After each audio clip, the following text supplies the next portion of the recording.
If it record, yeah, it does. Jaima. Okay, so Bhagavad Gita chapter 4, verse 10. Yeah. Many who were free from attachment, fear, and anger, fully taking shelter in me, have been purified by austerity and knowledge, and attain my realization. Vita raga bhaya krodha. Free from fear, raga, attachment, bhaya, fear, krodha means anger. Manmaya mamapashrita. Bahavo jnana tapasa. Jnana and tapasa. Tapas is austerity, but it is self-discipline, effort, concentration. I see. So, jnana is knowledge. Tapasa means austerity, effort. I see. Okay. Mad bhavam agata. My realization, mad bhavam, bhavam means existence. Yeah. So Krishna is saying that when we become free from material identifications and attachments, and we put the proper knowledge and proper effort, we become like God. We attain the existence of God. We realize we are already God. What is the meaning of realization? Realization means we realize our true nature, self-realization.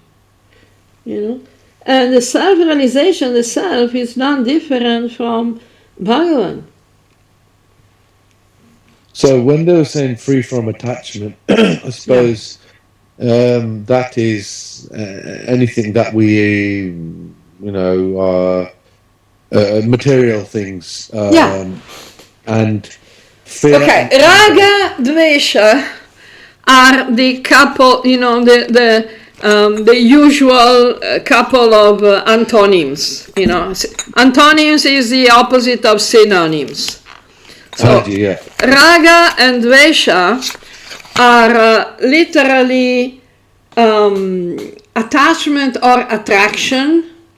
Yeah. And dvesha means repulsion or hatred. I see. So, the attachment, material attachment, means that you need to have it. Otherwise, you're not happy. You need to have what, sorry? Anything, whatever you are attached to. Yeah. You need to have it, otherwise, you cannot be without. Yeah. And this is a problem because nothing is permanent. No, it certainly isn't, Mataji. Yeah, nothing is. So, so the idea is that, when we become free from attachment or attraction, that is automatically liberating us from fear and anger. But Mataji, like the attraction and attachment, is that governed by your senses? Like if you are not by, so when you're attracted to something, that's not your how to put it? Yeah, because I understand.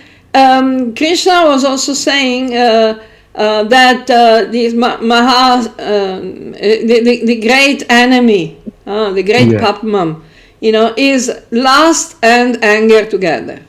Means desire and anger. Now, and it says, in Gita, he says that this angry lust takes shelter in the senses, in the mind, and the intelligence. So it's not just the senses. Yeah. The attachment can also be in your mind, in your intelligence, in the sense of the way you look at the world. Yeah. Like Krishna was saying before, that the Karma Yoga, he was saying that someone who abstains, it keeps the senses from engaging in the sense object, but is still keeping the memory, still keeping the object of the senses in his mind, that's not going to work. No, of course, yeah, of course. That's not the answer, is it? Yeah, it's not just the senses. Yeah. We experience some measure of pleasure, satisfaction, temporary satisfaction through the senses, but we can also do that through the mind. Yeah. Because people who fantasize a lot, the fantasy, they get also some kind of satisfaction. Yeah, because I've seen generally, Mataji, I come across things where there's a person, has a small fantasy, and then because it's not checked, it will go bigger and bigger and bigger. Exactly. To the point where it causes destruction. Yeah. Yeah. If it's not checked, because at some point you have to draw a line, don't you? And and get in charge of it. You know what I mean? Isn't it? Exactly. Otherwise, it will make your life very miserable, definitely. Yeah. So that's what happens. So when we are free from attachment, attraction, attachment in general, fear and anger, which come from the attachment, basically, then we can fully take shelter in God. God as the Brahman, as the Bhagavad, the everything, okay? Then we become purified by tapas, by effort, austerity, and knowledge. So both are required, austerity and knowledge. Austerity in the sense of effort, becoming serious, doing something, Yes, yeah. Okay. Yeah. And knowledge is also important, because even if you become serious doing something and you don't know what to do, you're going to make a mess. Yeah, and I think also, Mataji, with knowledge, if you don't have that self-control, you can have all the knowledge in the world, but exactly, exactly, you're not going to get much done. No. Yeah, and this is the way to attain the level of God realization or self-realization. Hanji. This is a very nice verse, Yeah. Good. Now, O Partha, as much as they surrender to me, in the same way I reciprocate with them. All human beings follow my path. This is also a very interesting verse, very, very important. Mama Vartmanumatante, he says that all human beings follow God's path. What does that mean? That means that, the destination is the same. We can take a longer road or the shortest road, but there are only one road. Yeah. Which is learning through experience. Yeah. We may need some more lessons, or we can go faster. We can go slower, we can go faster, and we can get stuck.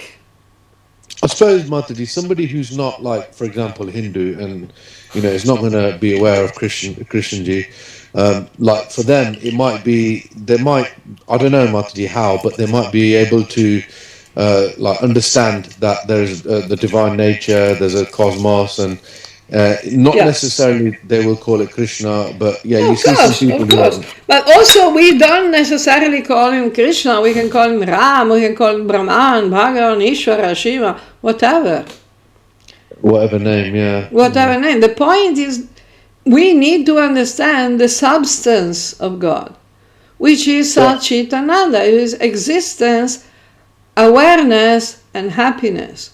So all human beings try to go there. Anji, so when it says if we surrender to God, and God in the same way I reciprocate with them. Yeah. That means, prapadyante. Surrender in the sense approach, they go to. Oh yeah. They become dedicated. They say, I'll do that. By deciding I will do that, I will engage. That is concept of surrender. In fact, surrender, we need to understand, because usually, maybe this I can do some addition, editing to the text, because the general understanding of the word surrender, has a negative semantic luggage. So, it's like you lie down and exactly, sacrifice. Accept defeat. Yeah. Surrender basically means accepting defeat. Yeah. Which is not this point. This is not it. Prapadyante means becoming nearer. Getting nearer, approaching. Oh, I see. Oh, okay. You see, so surrender / approach.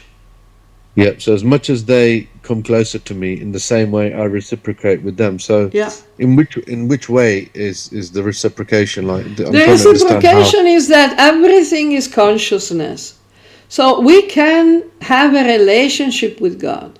God is watching, not in the sense that He is trying to find your faults and punish you. But God is aware of everything. That's the meaning of omniscience. Yeah. Okay. So the idea is that God sees your sincerity, your dedication, and reciprocates. It helps. He helps. He helps through the laws of nature. He helps through inspiration. He helps in many ways. It's not that Ling Long, he comes to the door and say, okay, here is £1 million. No, he's not reciprocating like that. You get the opportunities. You're offered opportunities, and from your heart, God is saying, "Wait, this is a good opportunity. Take it." Because maybe everybody gets similar opportunities, but because they're not aware that they should take it, they miss it. Yeah. So consciousness is consciousness. Consciousness in your heart awakens thanks to your effort to awaken it, and helps you, catch the proper opportunities. It gives you inspiration and enlightenment, realizations, so it's not a magical thing, that God does everything. Yeah, thank the Baba, we fix the door. That's not like that. God comes and, I came to fix your door. No. That's not how God reciprocates. God reciprocates as consciousness, in the form of consciousness. And we can actually have a relationship with that consciousness, because it's personal. It's a person. Anji. Is that clearer? Yes. It is much clearer. Excellent. All human beings follow my path. That doesn't mean that they surrender to God, they approach God, and that's not that path that Krishna is talking about. He says basically this means that every human being is going through the same process, but of course we are all at different points on the path. Anji. The path is one, but we can be different places within the path. It depends on us. Okay. Anji. Next. Those human beings who desire to achieve perfection in their actions worship the devas in this world, because in this way perfection can quickly be attained through one's efforts. Okay. So the perfection or success is based on the laws of nature. The devas of this world are the archetypes of the laws of nature. And at the same time they are persons, because they are consciousness. Of course, they're not just laws, okay? They're also persons who are the consciousness of that law, personify the consciousness of that law. So when we honor the devas, when we worship the devas, we become, we become in tune. We get in tune. We get into harmony with the natural laws. And of course, we achieve success, perfection. Tell. Thank you. So the devas are like who you mentioned, like Sri Ramji, Krishnji. No. These are not the devas of this world. Oh, okay. The devas of this world are like, Surya, Indra, Vayu, Agni. They are the material elements, the material laws of this world. I see. So desire to achieve natural laws. They are jivas like us. They're not Brahman. That's why people are confused when you say Deva or God. They get confused. They think they're all on the same level. I see. But it's like the Devas of this world are just like the body parts of Vishnu. Yeah. But Vishnu is a complete whole. Yeah. The body parts are not the complete whole individually. No. They're still part of the body, but they're not the complete body. But Bhagavan, Ishvara, is the complete body. So when they say like the human beings who desire to achieve perfection in their actions, worship the Deva, achieve perfect. Oh, so like materially it means. Exactly, in this world. Iha, in this world.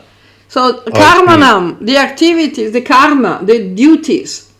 So the devas can help with that, but like Bhagwan that we refer to, Mataji, that's for as different purpose, isn't it? To elevate your soul, isn't it?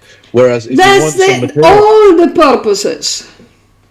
I see. The devas are just limited materially. They're limited to the material world. But Brahman is everything, includes both the material and the spiritual. I see what you mean now. Yeah. So this is for Vishnu, Krishna, Ram, the Supreme Brahman is like we made the example of the entire body. So the entire body also includes all the limbs of the body. You cannot say that the hand is different from the body. But the hand is not the entire body, but the entire body has the hand. You see the difference? So the devas are like, explicitly described as limbs, ansas, limbs of the material body of God, which is the Vishvarupa, the universal form, form of the universe. But Krishna and Rama are avatars, direct avatars of the Supreme Brahman. Krishna will say in Bhagavad Gita, Aham Adir Hidemanam. I am the origin of the devas. And in many parts, in the Shastras say that not even the devas can understand the Supreme Brahman completely.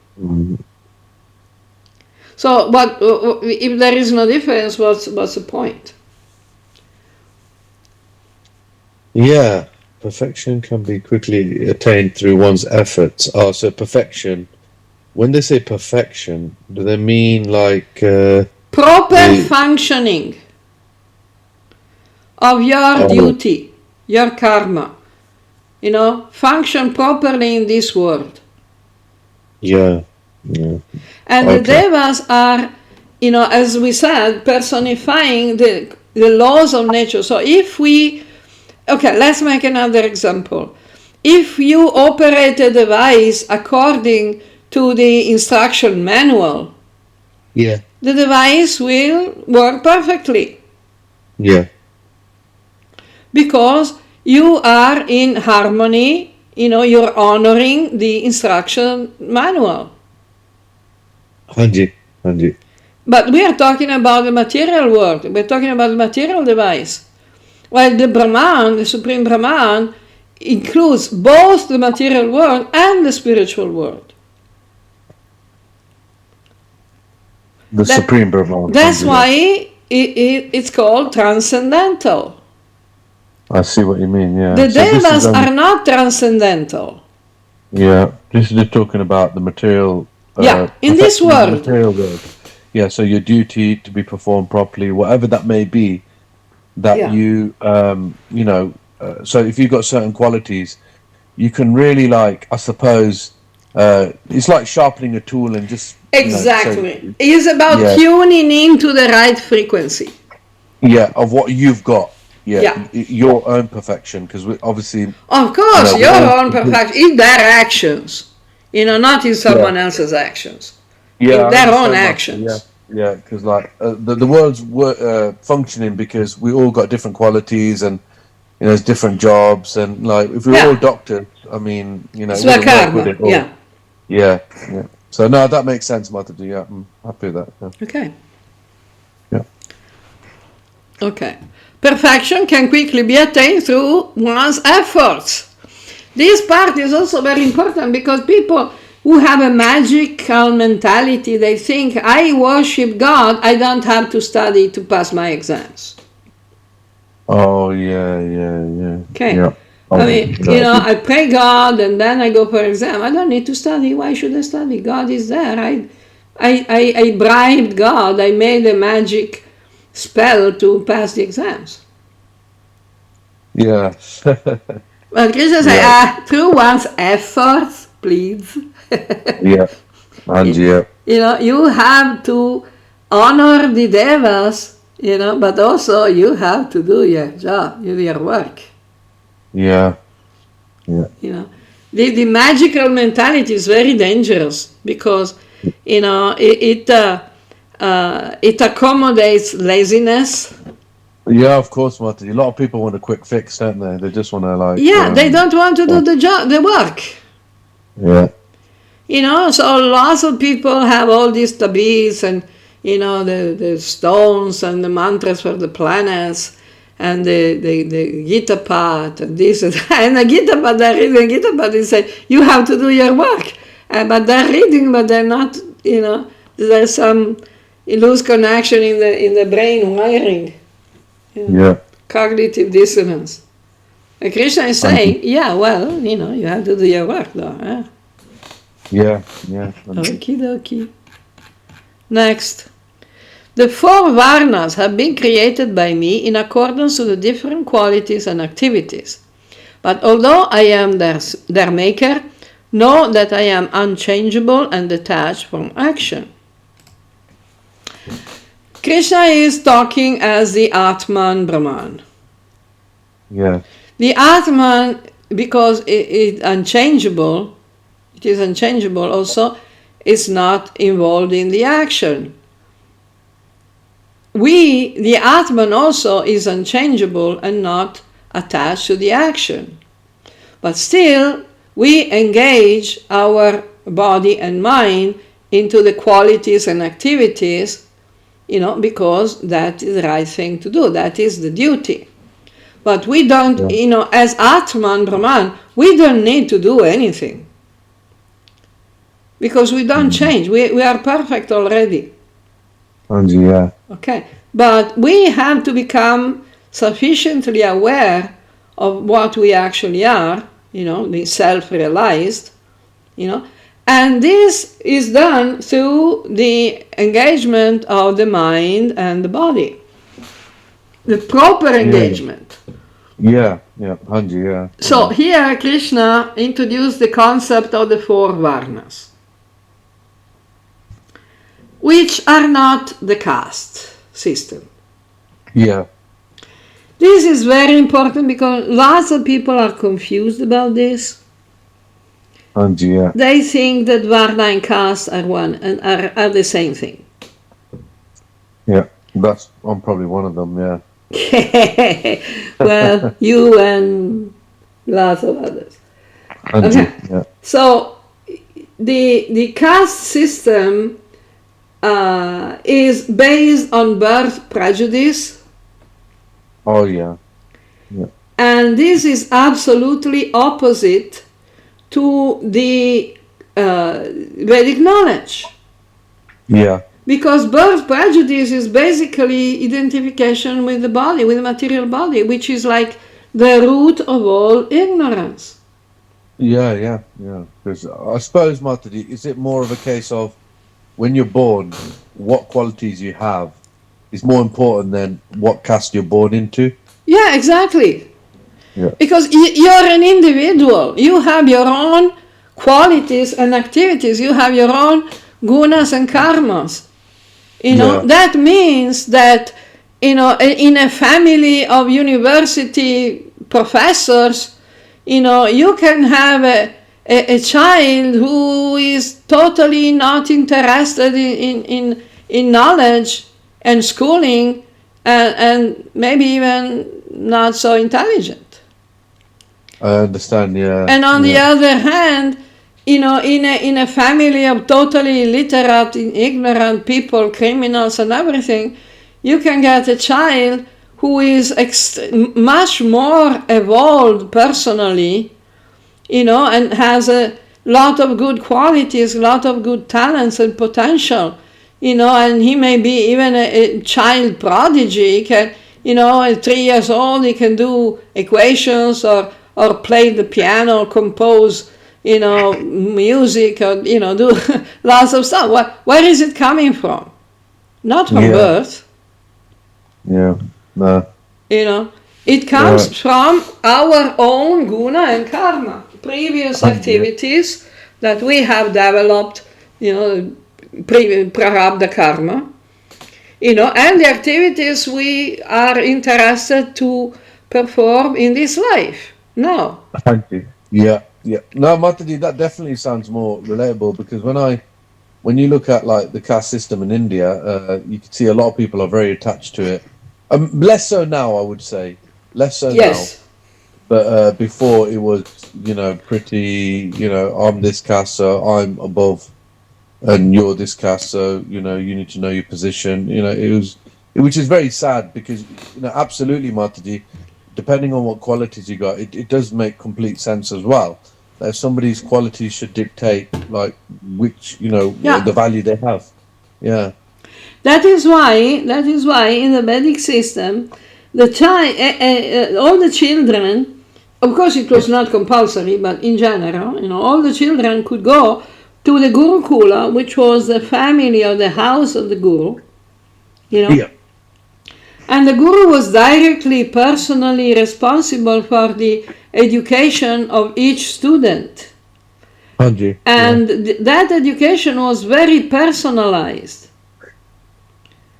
So the Guru started by observing each child and the natural tendencies, the natural activities, the natural, interest and way of behaving, way of thinking. Because at the age of 5, you can already see a child, if he is a brave child and he wants to protect others, or if he's interested in learning or not, or if, that's the basics of the Kshatriyas and the Brahmanas. Yeah. Because the Brahmana is supposed to be, the guna and karma of the Brahmana. Krishna is going to explain it more, not only here, but also in other chapters, especially in the last chapter.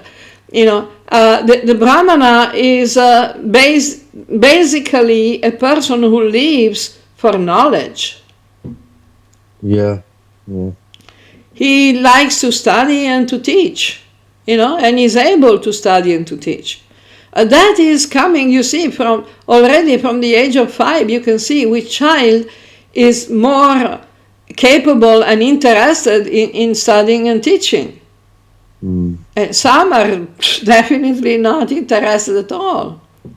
But if people, the children who are not interested in studying, in knowledge and everything, they're not interested in protecting others, and they're not interested in building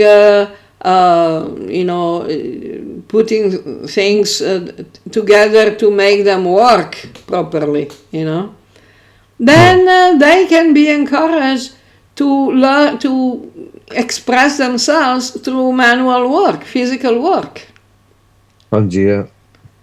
Which doesn't require any, particular ability in organizing things or in organizing people or in teaching and learning, They just, this is a classic category of the Shudras who work by their body.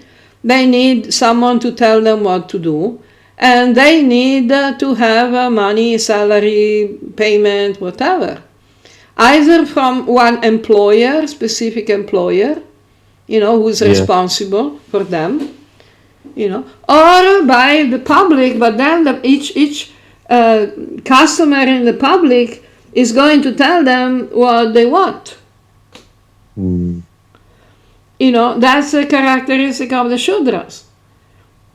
Even the craftsmen, even the artists, or even the football player, professional football player.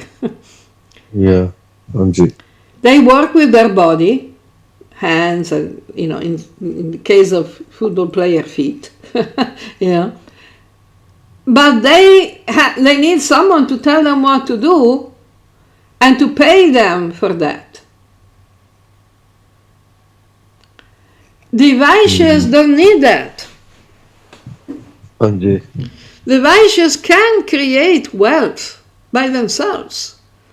They take materials, they take people, they organize stuff together. That's why they are entrepreneurs. I see, that's Vaishyas, yeah. That's different. Yeah. And the Kshatriyas, they organize society, they protect society, they make sure that everybody is, well protected, well fed, satisfied, happy, and everything. That's the job of the Kshatriya, taking care of others. Yeah.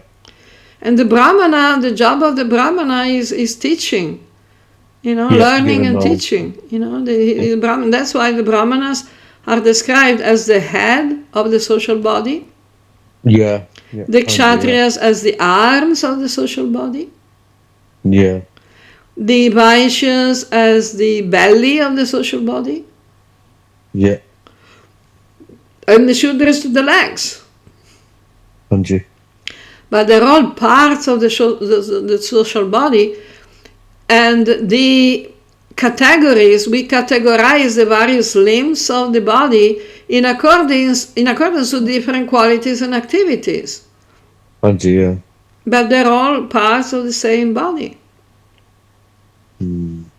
The person who is directing the body is unchangeable and detached from action. It's the body that is acting. Yeah. Is that clearer? Yeah. I'm just trying to get my head around it. Yeah, the body's doing the action, but the soul is detached from the action. Yeah, I mean, the soul is unchangeable. Society, human society is compared to the body of God. Yeah. So you heard, I don't know if you heard about the Purusha Sukta. No, Purusha Sukta is a very famous hymn from the Rig Veda. And it is traditional for all the traditional Orthodox Brahmanas to recite, to chant the Purusha Sukta at every ritual. Maybe you heard, maybe not. It's Sahasra Sirsha Purusha Sahasraksha Sahasrapat. No, it starts like that. Okay, that's a very important stutis, meditation text, and it describes the social body as a body of God. Human society as a body of God. So some people think, oh yeah, you're talking about caste. They don't understand, because how can the parts of the body be segregated and separated? They cannot work.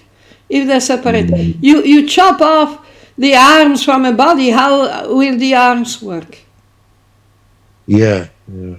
Not to speak about the head, Yeah. But the Purusha Sukta is talking about human society as the body of God. Yeah, I understand, Mataji. Yeah, because if everybody works in harmony with the other to parts, serve the entire body without selfishness. Yeah. All the limbs of the body should cooperate together. Anji. But each limb works according to different qualities and activities. Yeah. The hand needs to bring the food to the mouth, and the mouth needs to send the food to the belly. Yeah. The belly needs to digest the food. Yeah, and exactly. The hand cannot digest the food. Yeah. Because it has different qualities and activities. Anji, yeah. Because I could see how, much better how it works together. Okay, here, Purusha Sukta Rig Veda 10, 90, 12.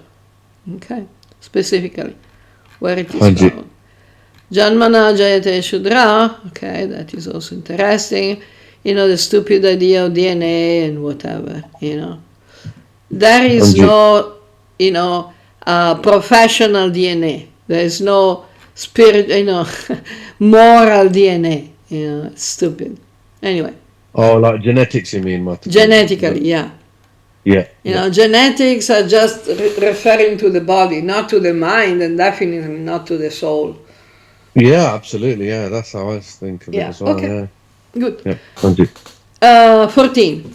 I am not affected by action, and I'm not touched by the results of the action.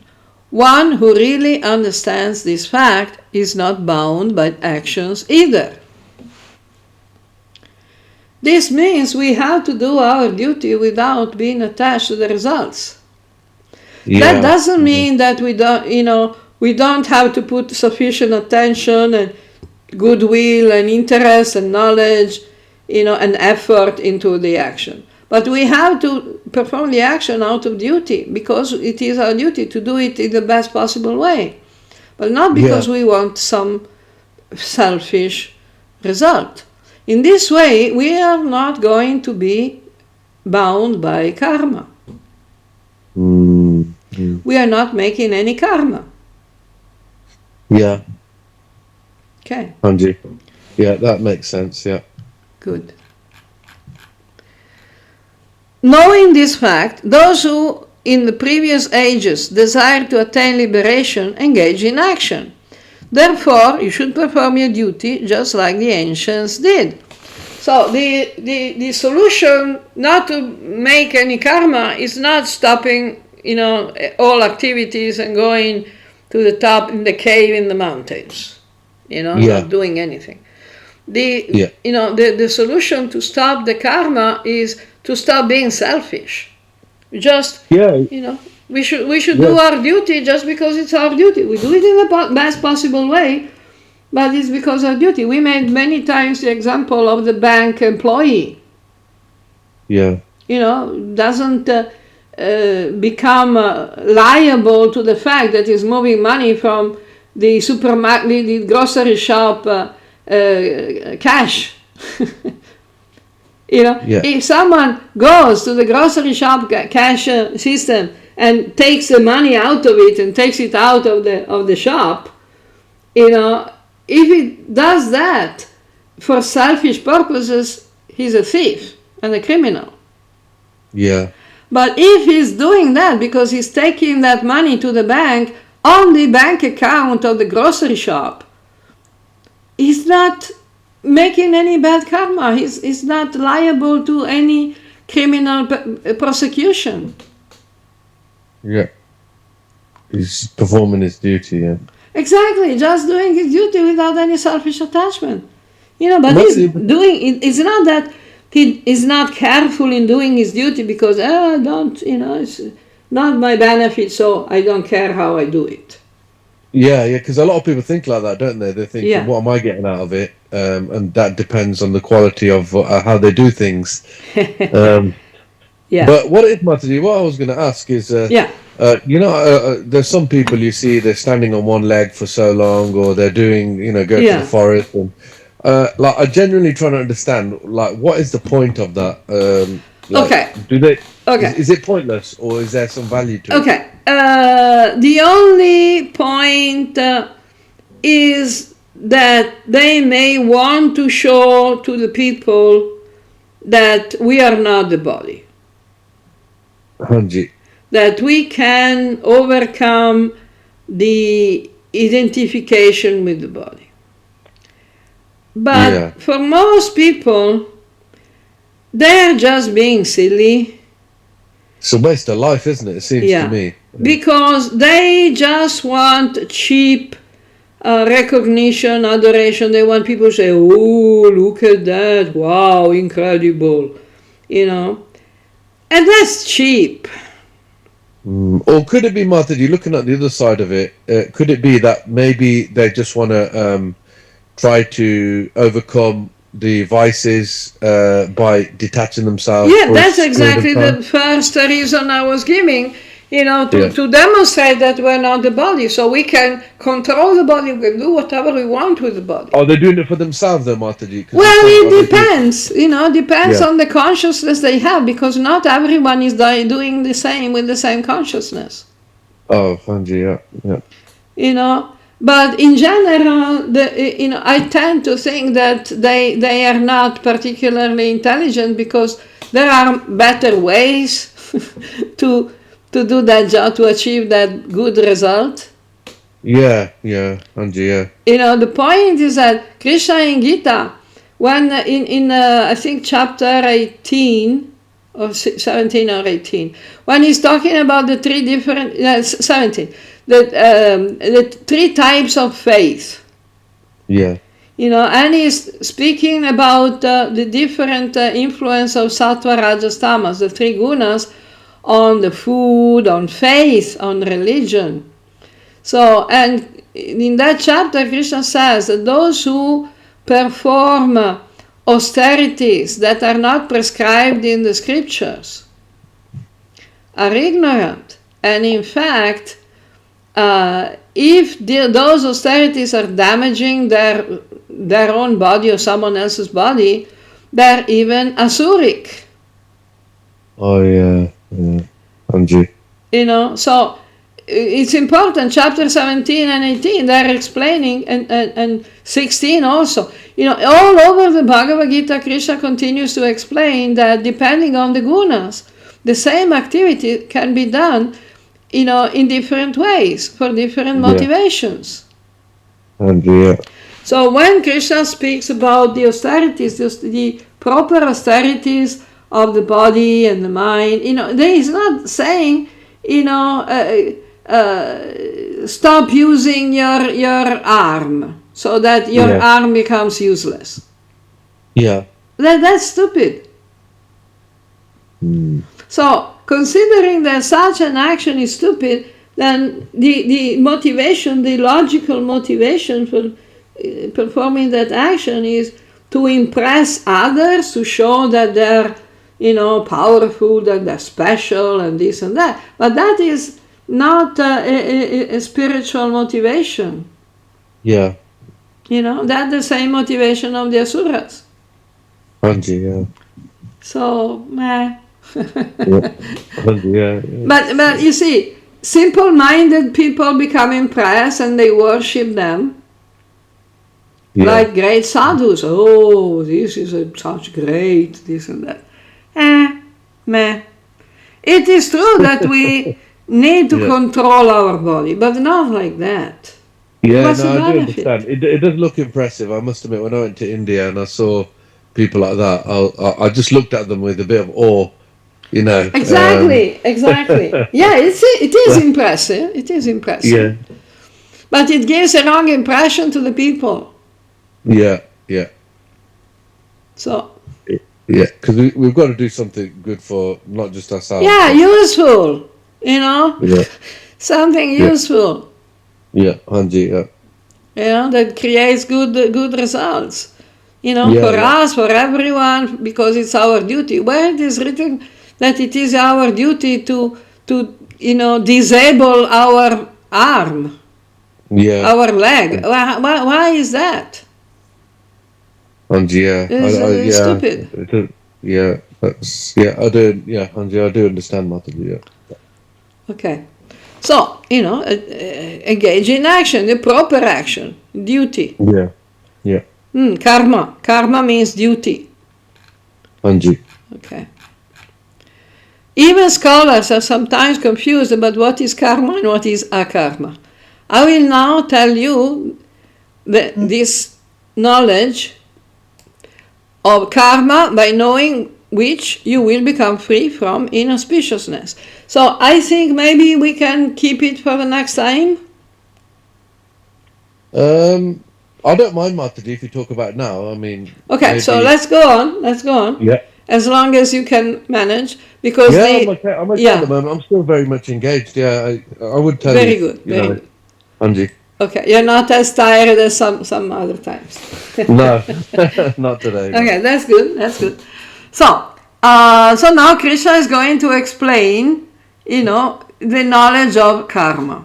What is the meaning of karma and akarma? Karma means action, and akarma means non-action. Anji. Okay. Now, it is important to understand the meaning of karma and vikarma, and even more difficult, the meaning of akarma within the karma. Okay, here we come. Okay. Anji. What is vikarma? Vikarma means against the duty. So karma is the proper action. Yeah. Vikarma is a bad action that is against one's duty. Yeah. So when we talk about bad karma, we are actually talking about vikarma. Anji, yeah. Okay. And the meaning of akarma within the karma. That means, akarma bodhayam, gahana karmana. The purpose, gati. Okay. Karmana hiyapi bodhamyam. Bodhamyam cha vikarmana. Akarmana cha bodhamyam gahana karmana gati. The purpose of karma, it is akarma. So akarma means freedom from action, freedom from karma, non-action, is the purpose of action. So that's why I was saying, here we go. Anji, akarma, non-action. Yes. Vikarma means bad action, basically speaking. Yeah. Okay.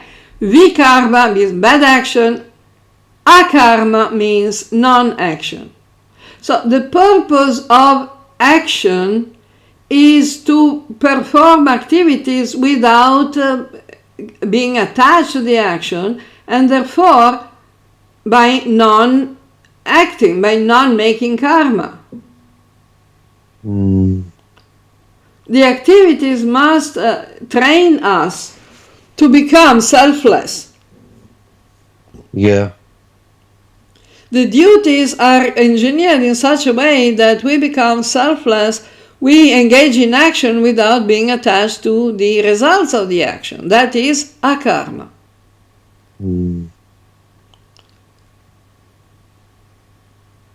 Okay. Anji. I know it's a bit complicated. Anji. In fact, Krishna himself says that. He's saying here. One who can see akarma within the karma and the karma within the akarma is intelligent among the human beings and is performing all duties, activities by engaging in yoga. So, can you see akarma inside the karma and the karma inside the akarma. Not quite, no. Exactly. It's because it's not easy. So, again, as we just said before, what we mean by karma means good action, dutiful action. Yeah. Okay. So, if you can see the non-action, which means non-attachment, you're not really, identify with the action. Yeah. Within the karma, which means while doing your duty, you are not identified with that position, with that action. Yeah. This is the meaning of seeing the akarma within the karma.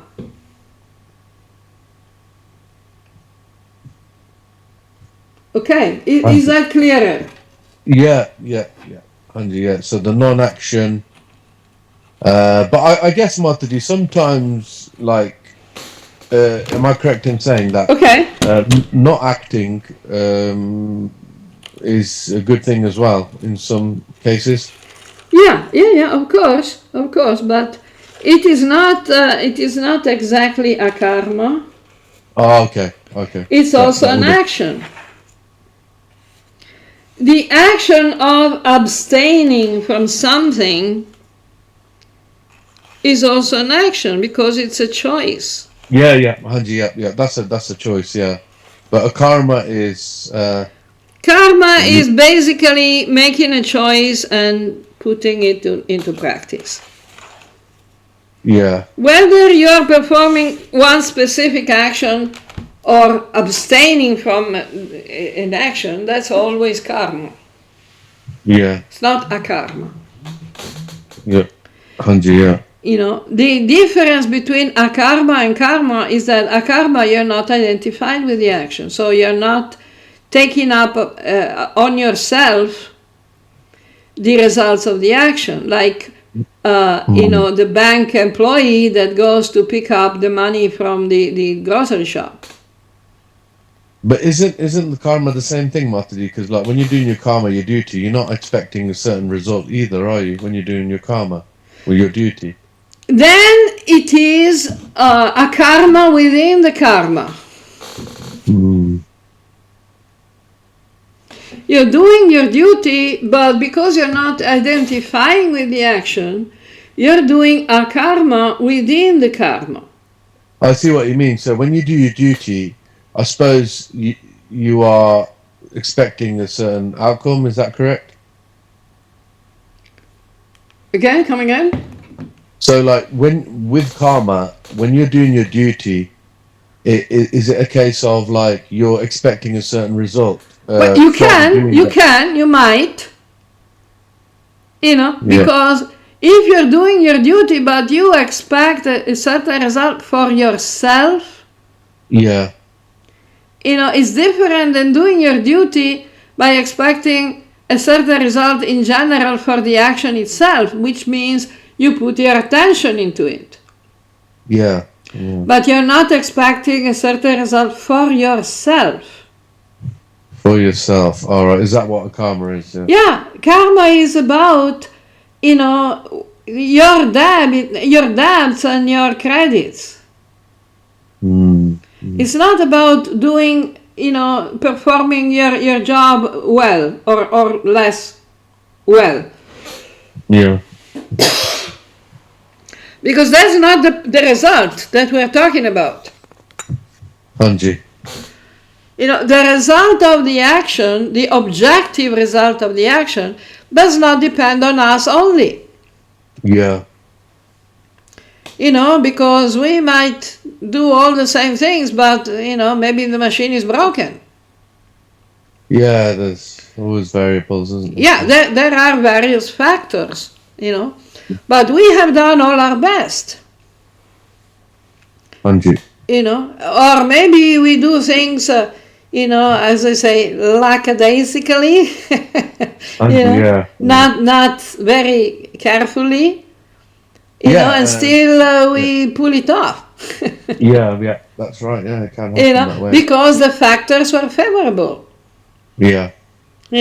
So we are not actually the doer, like Krishna will say, that all the actions are performed by the Prakriti, and the confused Atman, who is confused by the Ahankara, by the material identification, thinks that he is the doer. He's the one who is responsible for the action, totally responsible for his doing. Maybe not. Yeah. It's our body and mind that are performing the actions. Yeah. And our body and mind are material objects, they are Prakriti, material elements. Yeah. So why we make karma then? We make good karma or bad karma? Because we make a choice. Yeah. If we make good karma, it means that we have made the choice to engage for the benefit of everyone, or others, or the universe, whatever. If we make bad karma, it means that we made the choice to engage our effort against the benefit of others of the universe. So that choice, it cannot be seen by others. But Exactly, but it's a choice. It's about consciousness. But it's known to you, isn't it? That it's known to you, and it's known to the universe, to the material, to the laws of karma, laws of nature. Yeah. So it's all about consciousness. Yeah. Anji. And the karma within the akarma. It means it is our duty to work selflessly. Yeah. So the karma within the akarma means this is our duty. So what is our duty if we are not identifying? Yeah, because we are identifying as the Atman, and the duty of the Atman to work for the benefit of everyone, for the benefit of the entire body. Yeah, the body of the universe. Yeah. Okay. Anji. Is that clearer? Yes, it is good. Clearer, yeah. So now you are intelligent among the human beings. And you can perform all dutiful activities in the yoga. It's easier said than done, Mataji, yeah. Huh? It's easier said than done, No, it's okay. It's okay. I mean, the first step is knowing. Anji. Okay. Those who are intelligent declare that the truly learned person is one who has left behind all ventures based on the determination for personal sense pleasure, and has thus burned all his karma to ashes by the fire of knowledge. This is how you get rid of karma, by knowledge. Anji. That's why this chapter is called Jnana Yoga, the yoga of knowledge. Yeah. Such a person has given up all connections with the results of the actions, is always satisfied, and does not depend on anyone else. Although he is always engaged in activities, he is never doing anything. This is, okay, this has to be properly understood. So it does not depend. Although she's engaged in activities, never doing anything.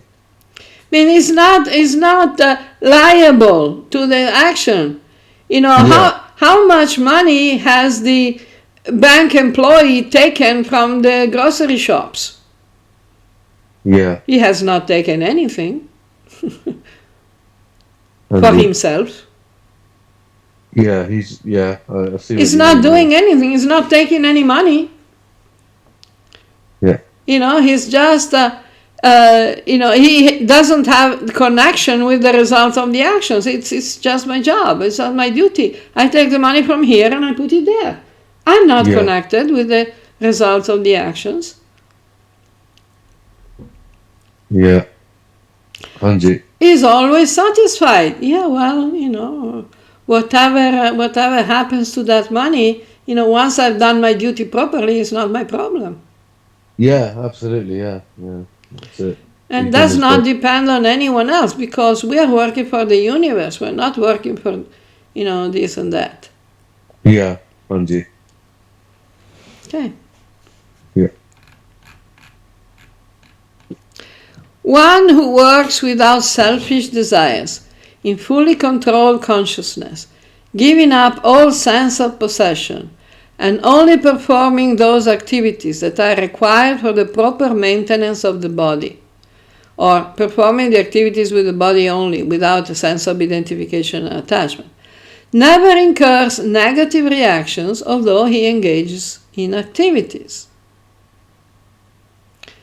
Yeah, this is how we are always 3 steps ahead of the karma. Yeah, activities with the body only.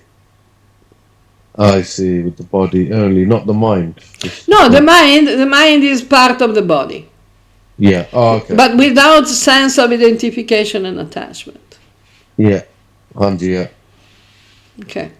The mind is the subtle body. Yeah. So it's still within the category of body. Yeah, yeah, I understand. Yeah, that's okay. Yeah, I do understand what Krishna is saying here. Excellent. Yeah, it's yeah. I mean, the message is not repeated, but it's giving you different. Yeah, in a different perspective. Yeah. Yeah. It's elaborating, on the same concept from different angles. Yeah, absolutely. So if we haven't caught it the first time, yeah. Oh, Krishna is going to repeat stuff. yeah. Okay. Okay. Next.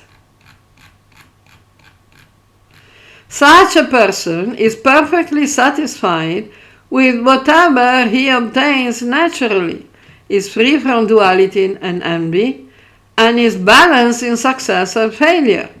Although engaged in activities, he is never bound by them. Yeah. You get your maintenance as it is right. Okay, whatever comes is okay for me. Free from duality and envy. I mean, okay, why should we be worried about duality? And definitely we don't envy anyone.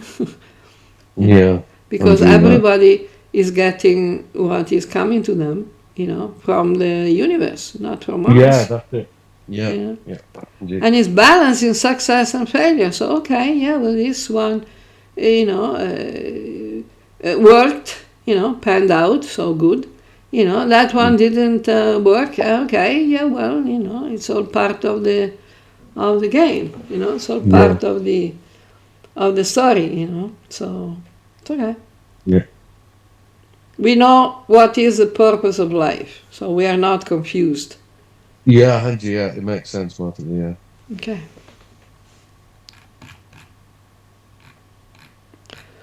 One who has finished with all the associations, or other meaning, whose association is liberated, which is Mukta Sangha, Gata Sangha.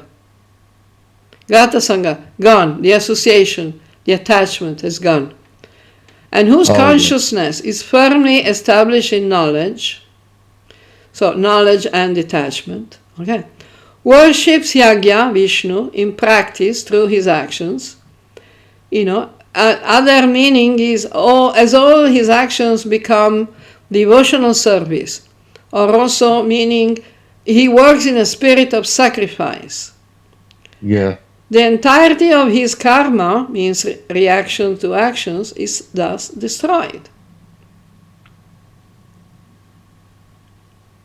So the word karma is much more, rich of meanings than people usually realize. Yeah. They have problems in understanding what karma actually means. Yeah. But this is chapter about Jnana Yoga, which is the knowledge, and the previous chapter is the Karma Yoga. So it's the Jnana Yoga chapter is the knowledge of karma. It presents the karma, under the light of Jnana. So let me see, 24. How many verses we have in chapter 4? Let's see. Maybe the last one, Mataji. This one, 24. You wish. No, for me, I mean, like. For you. Yeah. Yeah. Okay. Okie dokie. Okay, 424. Yeah. Okay, Jai, we stop here then. Let me stop, Jai.